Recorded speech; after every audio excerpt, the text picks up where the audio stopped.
Welcome back, everybody.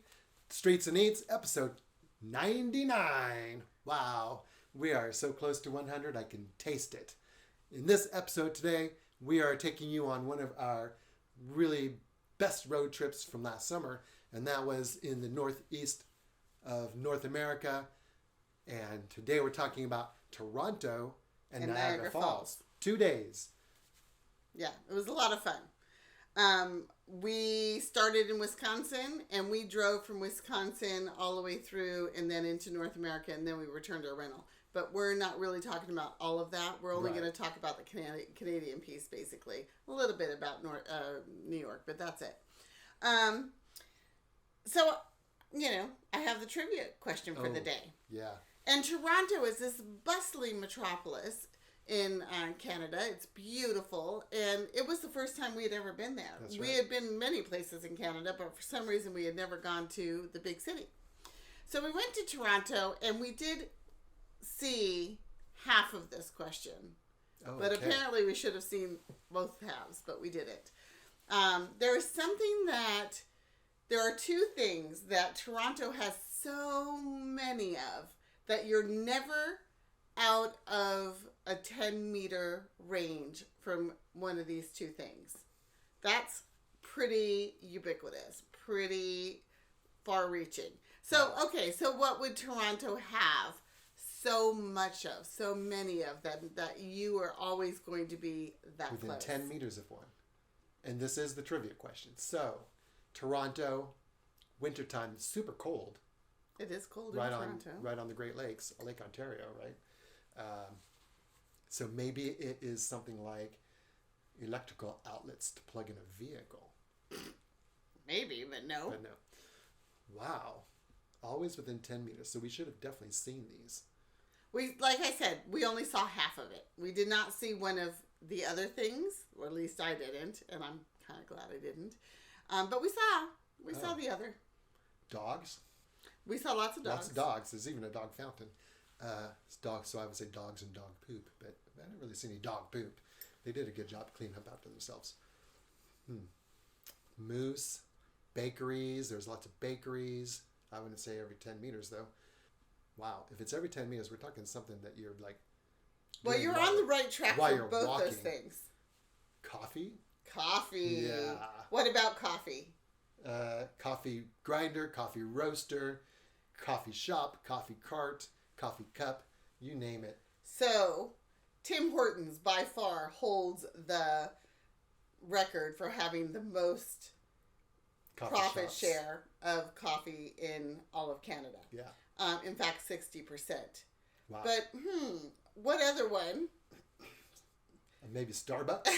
Might you see? Yeah, Starbucks. Well, I wouldn't say I can't imagine you're always within 10 meters of a Starbucks or a Tim Hortons. But yeah, it must be just coffee shop in general. And then, so you got half of it. The half that we saw and experienced over and over again. But what about the other thing?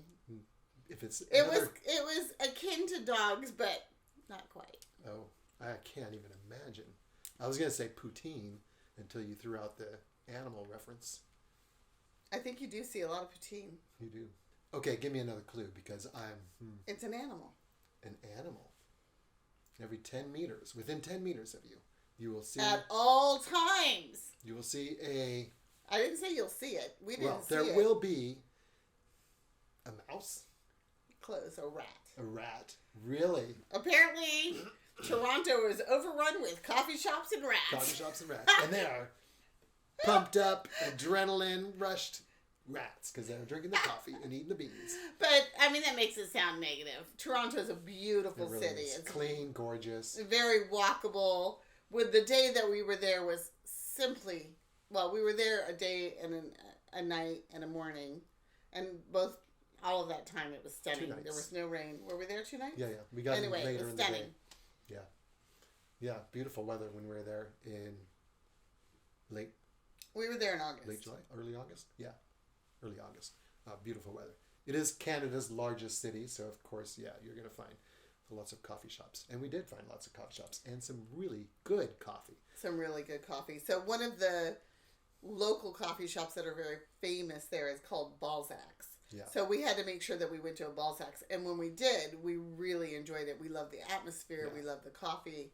It was just really nice. It felt kind of nostalgic, little old-timey. Yeah. And it makes sense because while we were there in August and it was pretty nice weather, I can imagine quite a bit of the year it is cold, dark, and did I say cold? Really cold. Right. But apparently it gets like 300 days of sunshine a year. Wow. So That's that's pretty nice. Okay, so clear. But that doesn't mean that it's not cold. The clear days in the wintertime in the north are usually the coldest.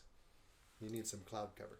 So anyway. This is our first timer's guide to Toronto, and as we said, it was our first time, so I think that we can talk to it quite well. Quite a bit. We can't really give like tons of hints, specific hints and tips that you gather from multiple trips like we would normally do on a first timer's guide.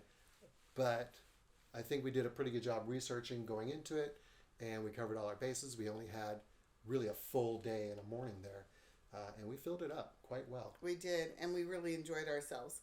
Now, the first thing you need to know as an American is that Toronto can be a bit pricey. Oh, yeah. And so when we were looking for places to stay, there were some beautiful hotels, but you're going to pay for them. So we kept looking, and we ended up having a hotel that takes over part of the dormitories for the university. Yeah. And it still wasn't, I wouldn't say it was cheap, but it was affordable. It was definitely affordable. And it was, to me, it's kind of quirky, you know. Downstairs it had a subway. Yeah. It was very dorm student feeling. commons. Yeah, the student commons. It was very, you felt like you were back in university. It was pretty cool. We had a suite, right? Which was we did. 2 double rooms connected to you can't even really call it a sitting room. There was a place with a small table and a kitchenette, refrigerator, microwave, that sort of thing. And then, of course, the bathroom. Now, the beds, these are student beds. Yeah. So they were not doubles. Yeah. We did not sleep together. We had our own little room. They claim they're doubles, but they're not singles. But they're not. They're like single. They're not big enough for 2 people to sleep on. Not comfortably. We had 2 of them, so we weren't going to worry about it. Yeah, we had 2 rooms, so why not? Yeah. Anyway, it was quirky and it was fun. It was right on, everything's on the public transportation line, so that's not a problem. There's very good public transportation in Toronto. And fun fact, the tram that goes down through downtown, it's clocked to the speed of a chicken. Of a chicken? So it may not be fast per se, but you're not stopping and starting. You're basically... Is it a walking chicken or a running chicken? Because I know it's not a flying chicken. I don't know. It's funny. I thought that was pretty hilarious, too. Well, we got there to Toronto, of course, by car. We were doing a driving trip. And like you said, we had gone to Wisconsin on a family reunion and needed to get to New York City to catch our flight. Had a rental car. Like, let's see what we can do. And yeah, we could have driven, what, is it I-90 that just goes straight across? Goes straight across, which we love I-90. We've done before. It's a good way to do it. But we really wanted to get up into Canada and do some things up in that area because we hadn't done that yet. In a while. Yeah. And we've been to Canada plenty of times, but we've never been to Toronto. Yeah. So up we go through Michigan, through Detroit. We stopped for hot dogs. We stopped in Detroit specifically at lunchtime on purpose so that we could try the Detroit hot dogs, the Coney dogs. Yeah. And they have, it's really fun. They're like side by side, the 2 competitors. The competitors. And so we went to one and we bought our hot dogs, and we went to the other and bought our hot dogs. And taste tested. We definitely taste tested, and we came up with our favorite. And then we moved on to Canada. Yeah. Which was an interesting crossing. Okay, so Google Maps had put us on this route that was the major highway that goes up through Detroit and around the lake and then right into Canada on the major highway. And we're like, okay, I mean, that makes sense. It's probably the only way in. But then just outside of Detroit, it like changed. It rerouted gave us a new route. Which, of course, was because of traffic. I mean, traffic or backup at passport control at that border crossing, because the major highway border crossings into Canada, we know, can go like hours long. Yeah. So it rerouted us, and we ended up going around the top of Lake St. Clair and then up the St. Clair River for just a little bit to this town called, I think I've written down somewhere, to this town called Algonac, where there was which we'd never heard of. Oh yeah, I mean small town, and Cute. took us right to a ferry line that had like maybe 6 cars in it, maybe, but they were loading the ferry right when we got there, and we all fit. I think maybe it was a 12-car ferry. It was small. It was small. And it was just across the river, so. And across the river to Canada, and that was the border crossing. And then you do a quick, cursory, almost, passport control. Check your passports, and you're in Canada. And that was it. It was one of the fastest entries easiest into Canada's I've ever taken. And a ferry ride across a river. Oh yeah, for sure. Yeah, we enjoyed it. And then we drove the rest of the way into Toronto and went to our hotel dormitory. Yeah. If you're flying in, of course, it's the biggest city in Canada. It's got a major airport. You can fly anywhere in the world to or from Toronto Pearson. And I think for what we're talking about on this trip, if you just want to take a weekend, it's perfect for that. You fly really into is. Toronto, do Toronto for the day, and then you can either take a tour or a bus or another way of getting to Niagara, or just drive or rent a car just for the day and come back and then fly out. You could easily do it in a couple of days. That's why we chose this. Yeah. Flying in, the airport's not far from the city center. It's like a 25-minute train ride. So it's super easy. The public transport in Toronto is world class. It's one of the best. It's a bit pricey, I think, compared to other cities, but cheaper than parking and easier than parking. We had a car, so we were driving.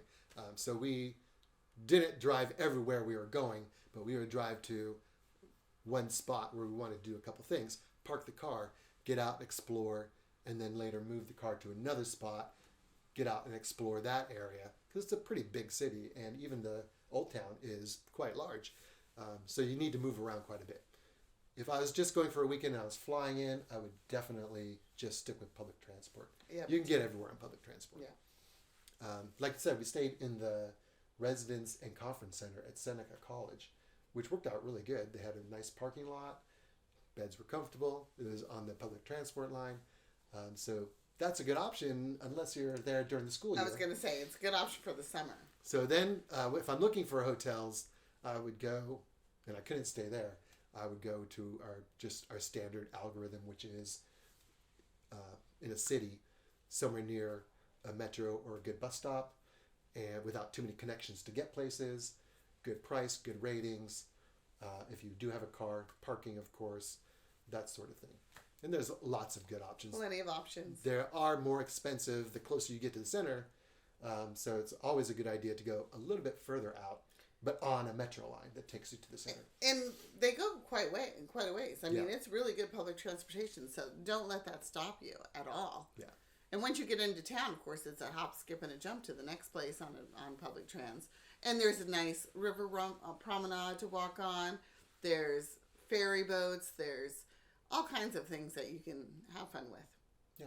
You take the ferry out to Toronto Island, all kinds of good stuff. Okay. This is Streets and Eats. Which we talked a little bit eat. about the streets. Let's talk about the eats. And what do you eat in Toronto? So, of course, we already mentioned poutine. We did. And you can eat that everywhere in Canada. Anywhere in should. Canada.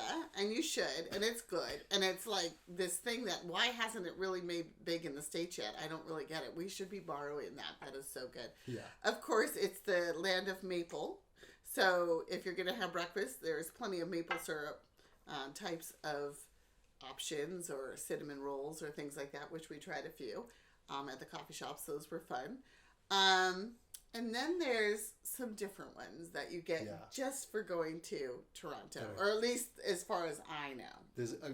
There's a couple of them that we did try that were very specific to Toronto. Mm-hmm. You can probably get them outside of Toronto nowadays, but they originated there.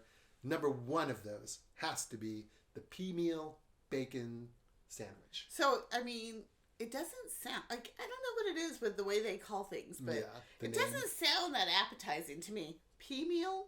Well, we went back and forth before we actually took the time to look it up and see what it was. We heard that you have to have a pea meal bacon sandwich, right? Yeah. So we're That's thinking usually enough for me. Maybe the bread is made out of pea meal. Yeah, we were trying to figure that out. What's the deal there? But no, it's not the bread. It's the ham itself, the Canadian bacon, that is associated with the pea meal. In the old days, when it was still a colony, and Toronto was the capital of the British colonies in Canada, they, of course, one of the things they did was they mass-produced lots of things to send back to the United Kingdom, one of which was hams, pork and hams of various cuts and cures. So they would use pea meal, which is, garden peas, meadow peas, yellow peas, whatever they are, that have been roasted, dried, and pulverized into a powder. And they use that to pack in and around the hams inside the barrels for shipping. And they don't ship them in barrels anymore, but it was such a thing that caught on that pea meal bacon became a mainstay for breakfast, and you can still get it today. We had it for lunch, not breakfast. And it was because the sandwich, yeah. We went to the St. Lawrence Market, which, by the way, is not only the largest market in Canada, but did you know that National Geographic said it's the #1 market in the world? Wow. National Geographic said that. They've been around. It's a great market. It is a stunning market. I mean, we really loved it. But inside the St. Lawrence Market is a place called Carousel, and they have been known for their pea meal sandwiches for years and years and years and years and years. And that's what we always look for. Where should we go that is going to be the most authentic? Well, let me tell you, the line was long. The line was really long, although they got them through pretty quickly. And I gotta say, we only got one sandwich. And because we want to try lots of things, everything. we just want to try one. But I could have eaten my own sandwich because it was really good. Could have eaten 2 or 3 of them probably. Yeah, they're not that big. They're, Yeah, like a small roll. Delicious Canadian bacon. Does the pea meal do anything for it? I don't know, but it's delicious. And then they have a couple of different condiments you can put on it. We went with what I think is the most traditional, the maple mustard. Maple mustard? And it was quite good. Yeah, it was really good. And we just sat right there on a bench and ate it right next to the restaurant. But outside the market, they have picnic tables and stuff too, so you can go out there if you want to. Okay, so the next thing that we had to try, you really wanted to find this, was the, and I don't speak French, so I'll massacre it, the tourtière. Tourtière. Yeah, I said it pretty good. Yeah, you said it great. Which is a meat pie. A meat pie. Who doesn't like a meat pie?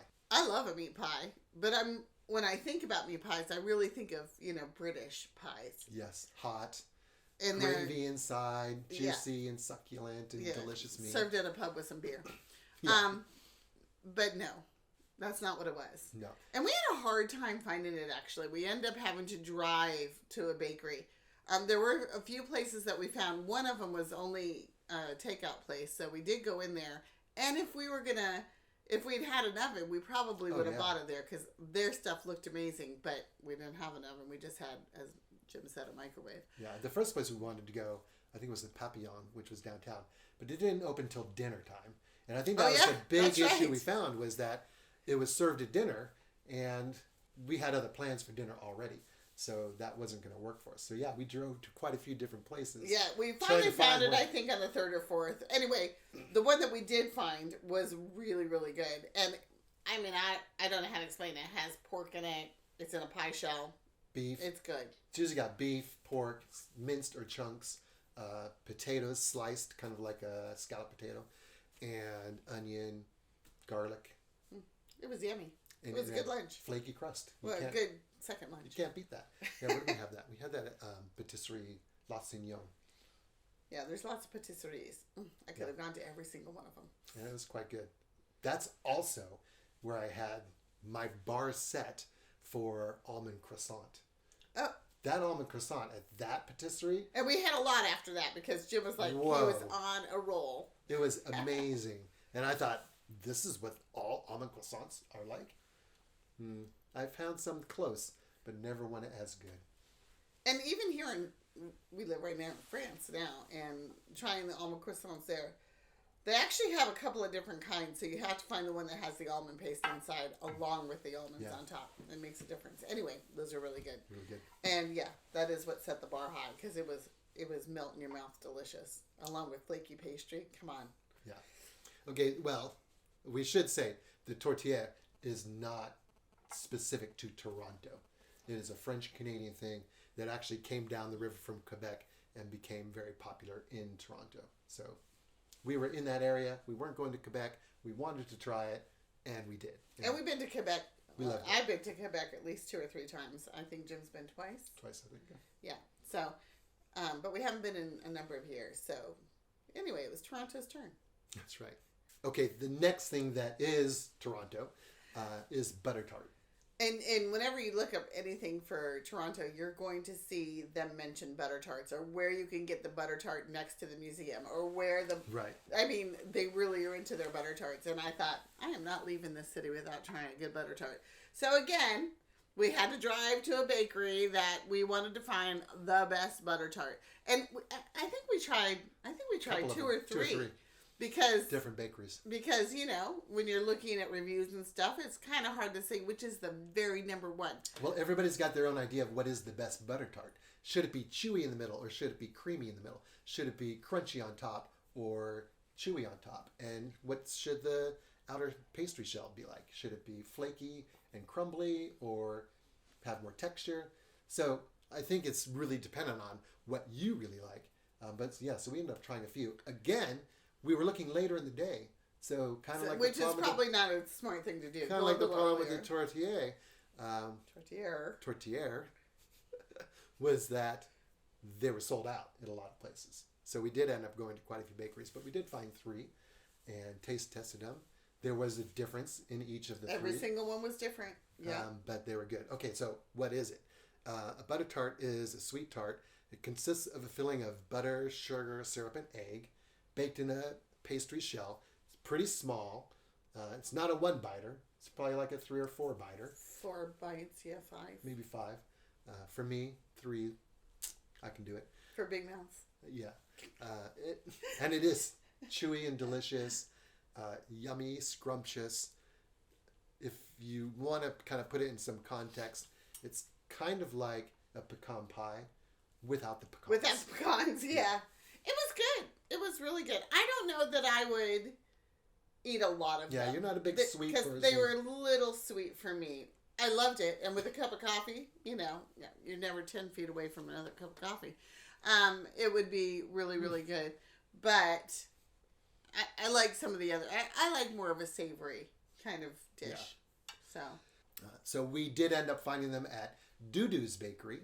Dudu. And Wanda's Pie Sky and Bonjour Brioche.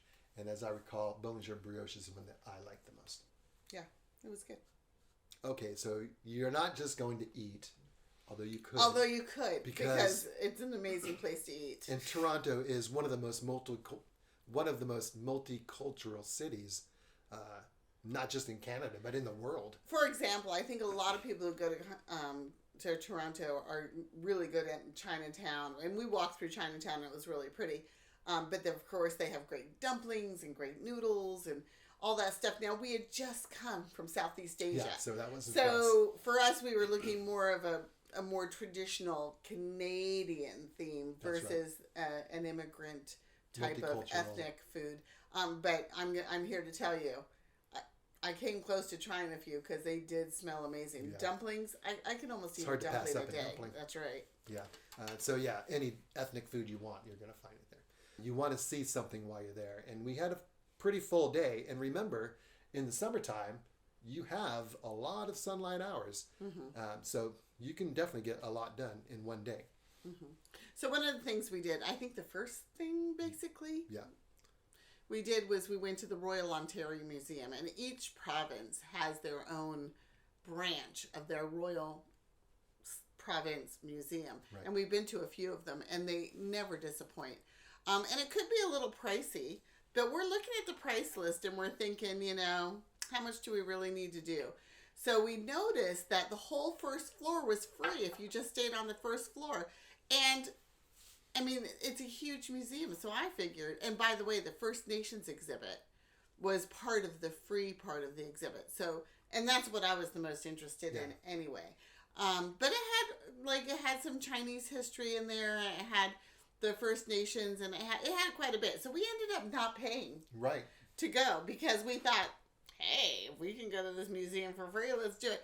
Beautiful building. Exterior was gorgeous. Interior was gorgeous.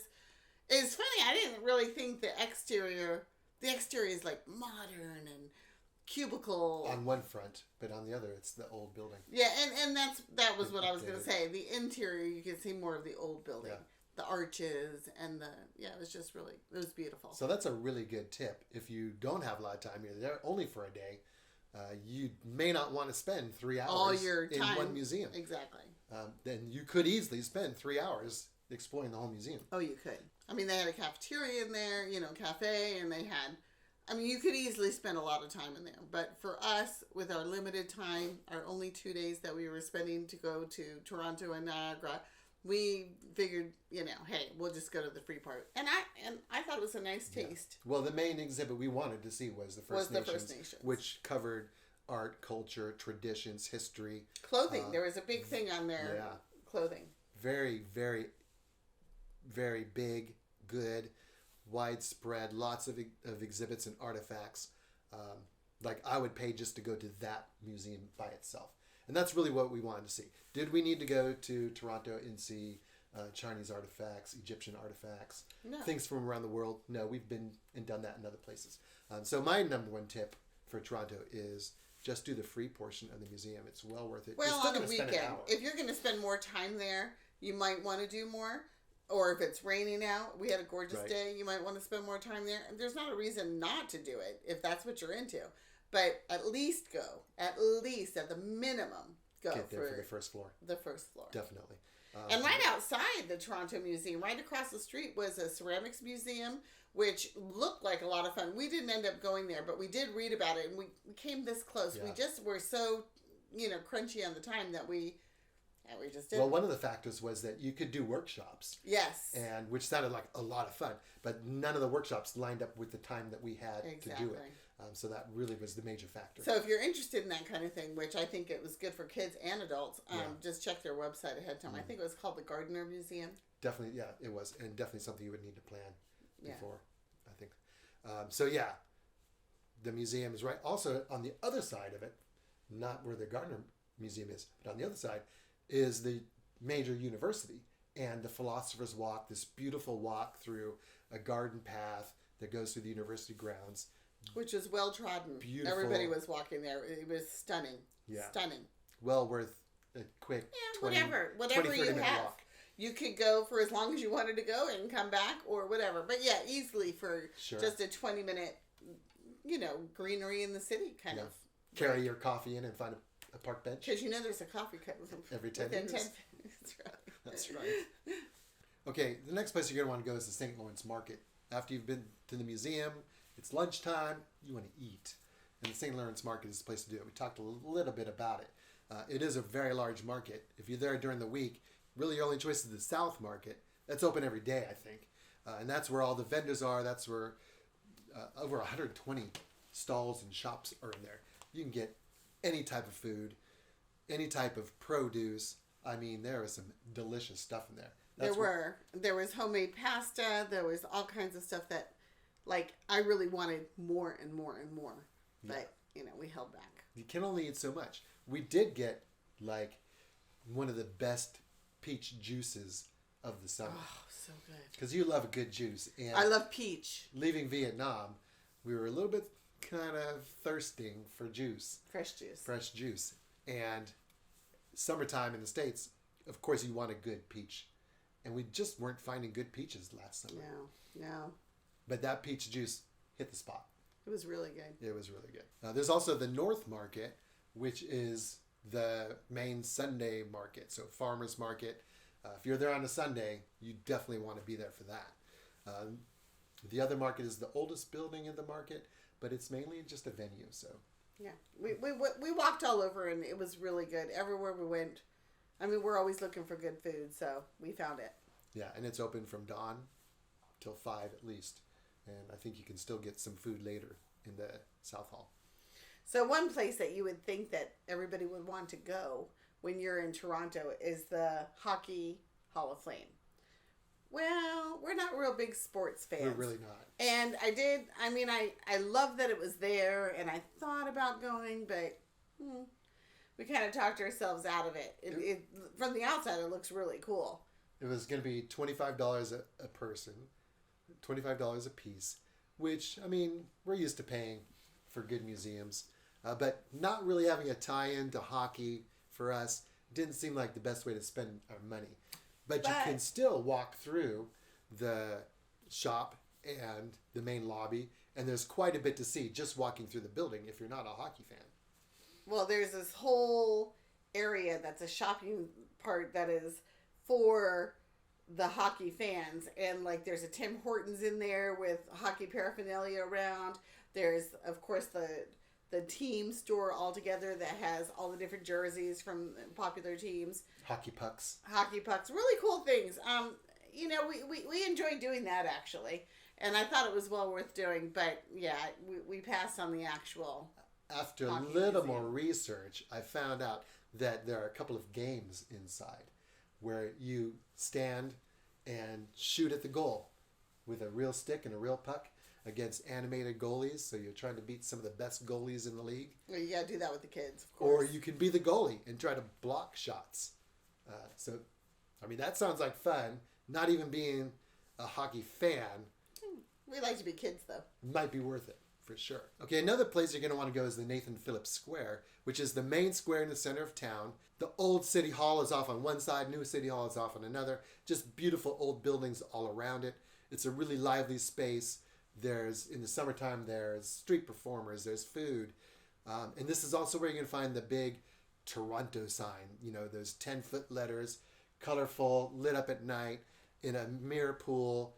That's like the iconic photograph you want. We didn't go there at night, though. We went there first thing in the morning, which was really smart because it's so popular that you're going to go when there's tons of people.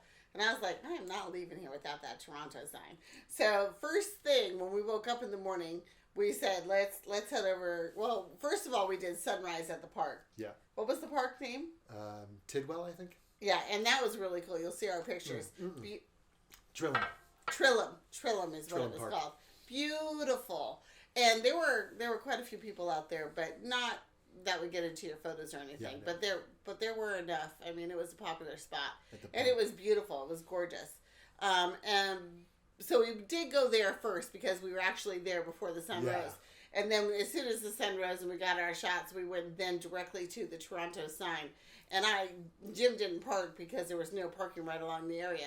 And I jump out of the car and I go running into where the reflection pool is. And there was one couple there, but they luckily were getting their shots from a corner. So I was right directly in front of it and I got a bunch of shots. It was really gorgeous. I'm glad we did. Yeah, that's like our tip for getting that shot is to get there early in the morning. I think we were there before 8. I was able to actually stop and just wait. Where normally the food trucks would be later in the day. So I just waited right there. You jumped out. It was early enough to where the sign was still lit. Yeah. And you could still see the colors and the lights.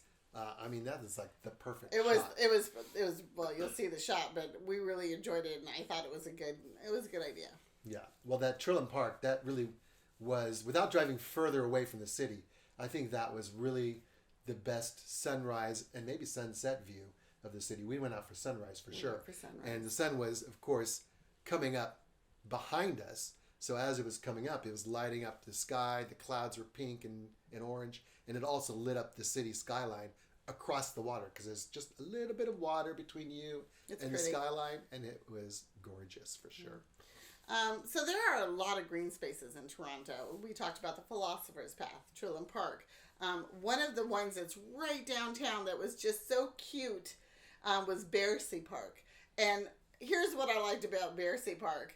They had a fountain for my favorite little animals. They had a whole bunch of dogs, different breeds of dogs that go around in the fountain.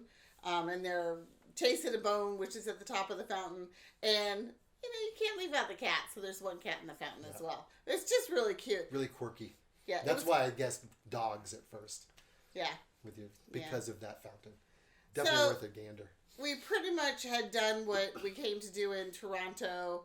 I mean, we came to walk around and see the beautiful buildings and eat and eat and then maybe eat some A more. little bit more. Oh, we did get another Balzac's coffee on our way out of town. Yeah, and course. Pastry, of course, another almond croissant. Wasn't Well, as good as the first one, but I didn't get an almond good. croissant, but Jim was really in love with them, so that's what he did. And then it's only about an hour drive to Niagara. Yeah, on we went to Niagara Falls. We were planning on going through the falls, crossing into New York, and then continuing our trip across New York. So we wanted to spend some time in the falls, but we weren't going to overnight there. No, and We've been to the falls before. we've been there actually a couple of times. We went before the kids were born, and then we went when the kids were born. And so we've been there a few times, and I'm here to tell you, it's a beautiful falls. It really is. But you know what it is? It's a waterfall. It's a waterfall. I could not believe how much everything cost. Oh, boy. And you know what else it is? Outrageous. Touristy. And very touristy. So I'm going to say if we were going to give the falls a rating, we would not give it a 5. In fact, I probably would give it like a 3. Around a 3. Because, is it beautiful? Yes. Are there things to do? Yes. It was beautiful. That's all you can do. It's a waterfall. It's a waterfall. But It's it was beautiful. expensive. It cost $30 to park for the day. You could have easily probably taken public transportation and gotten all the way there for the same amount For of the money. same amount. You definitely could. Yeah. Flixbus has a bus that goes directly from Union Station in Toronto right to the Table Rock Visitor Center there at the falls for like $15 a person. Yeah. So that's a good way to do it if you don't have a car. So we really wanted to go under the falls. Yeah, we did the journey behind the falls. And that was kind of cool. It But was. pricey. Yeah, Pricey. Everything there was so pricey. And it was a good tour. I mean, you went down the elevator pretty deep, like 120 feet down, and then they give you a little very cheap plastic One of those rain poncho. One of those rain ponchos that you usually buy for $1 or $2 that they give you as part of the tour. But Yeah. you're only going to use it for that, so it's not a big And deal. you definitely need to wear it. And you need to wear it. That water was rushing all around you. And it was foggy, and it was cool. But you're not going to be out there for long. So you go down into this tour, you go through these tunnels, which are pretty cool. But you're in a line the entire time because it's so popular. And then there's a couple of spots where you can see the water coming down inside the tunnels before you get to the end of the tunnel. Then you wait to go down onto the platform with, about 20 of your most popular friends. And then you kind of jockey for the right spot so that you can get the picture of you in front of the fall. And then you have to jockey again as you switch candors. I got to tell you. It's overdone. Out of all the things we've done in the last couple of years, it's probably one of my least favorites. Just because I thought the prices were outrageous, and everything you're gonna do, you're done in 10 minutes. Yeah.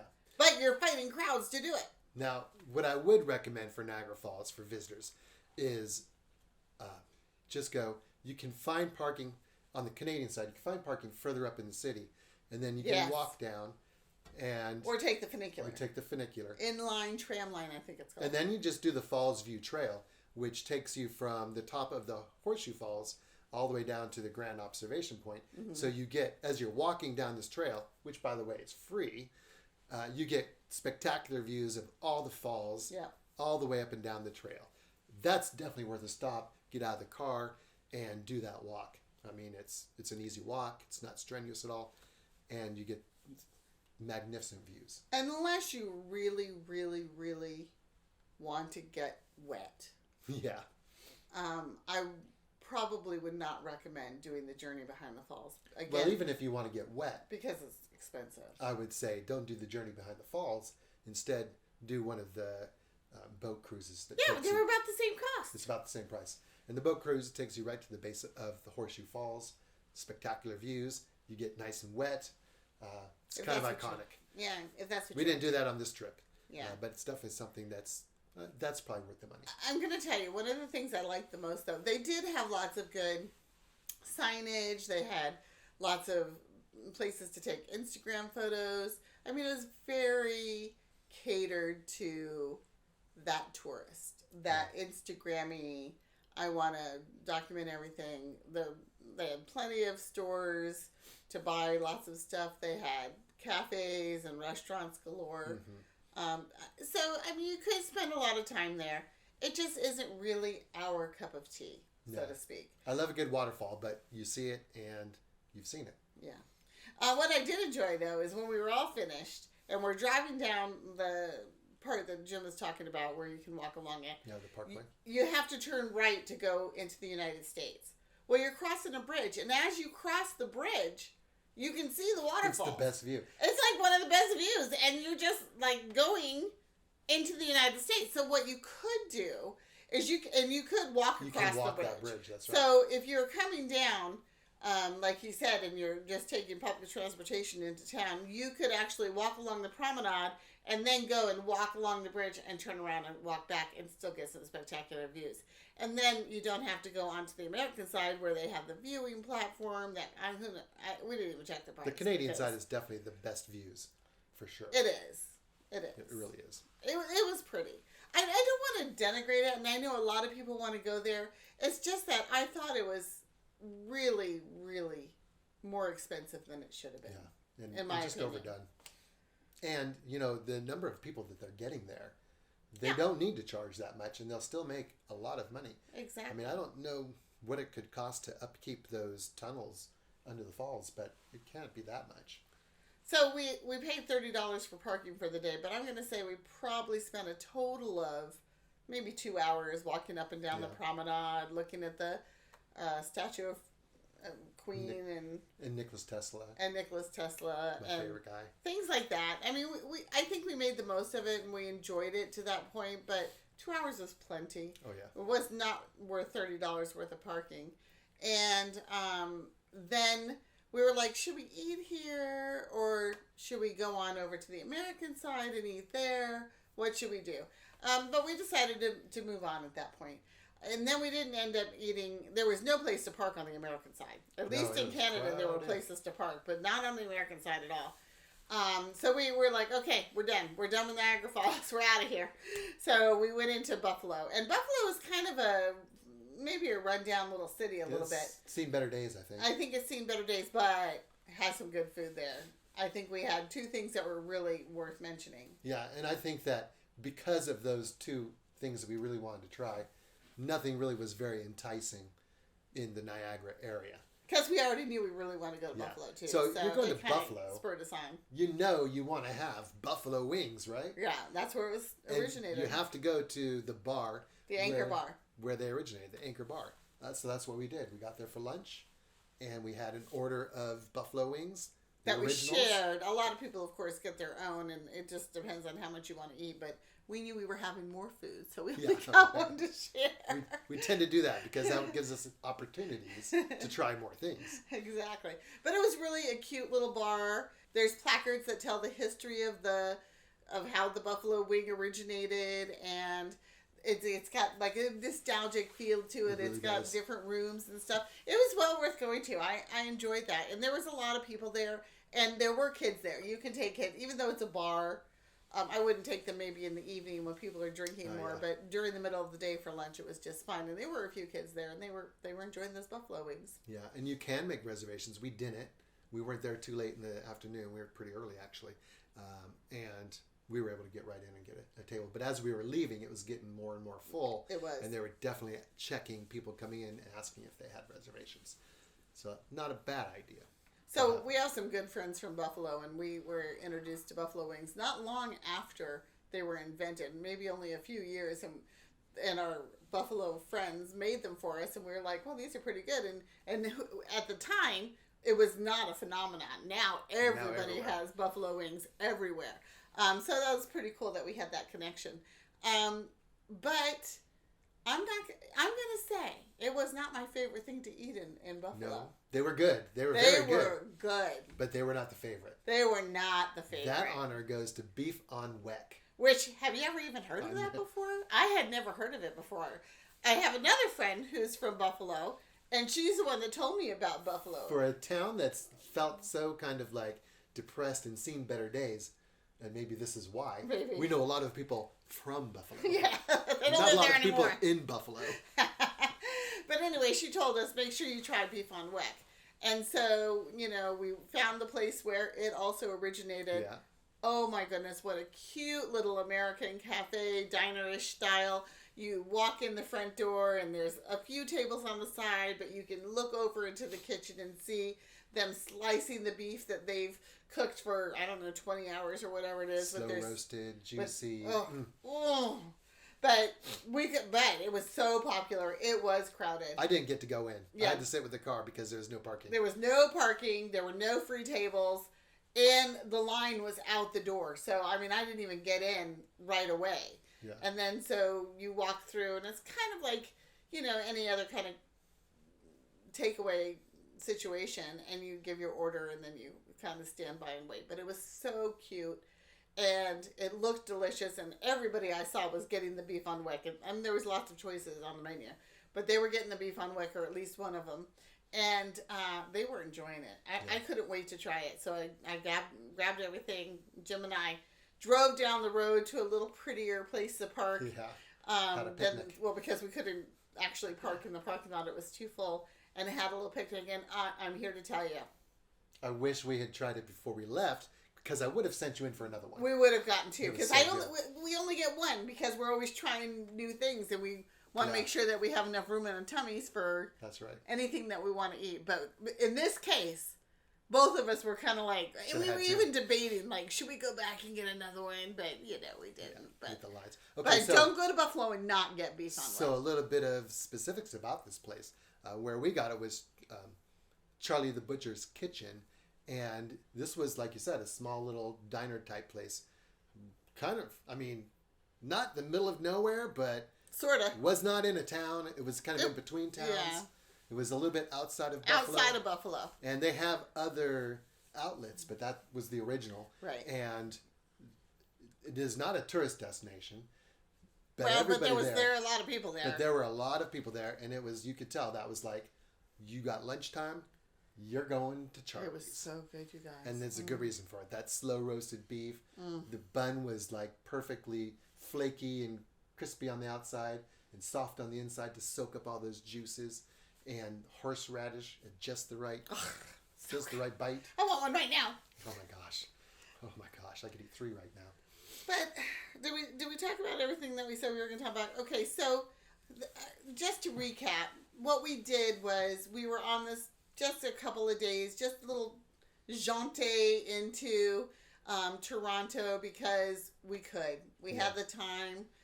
We had booked a flight out of New York to come to Europe, and I think we had about 2 weeks, but we didn't want to spend all of that in Canada. We had other plans we had to do. Yeah. So, but we thought, let's just take a road trip, and we headed up there for a couple of days, and like I said, we'd never been to Toronto before. Yeah.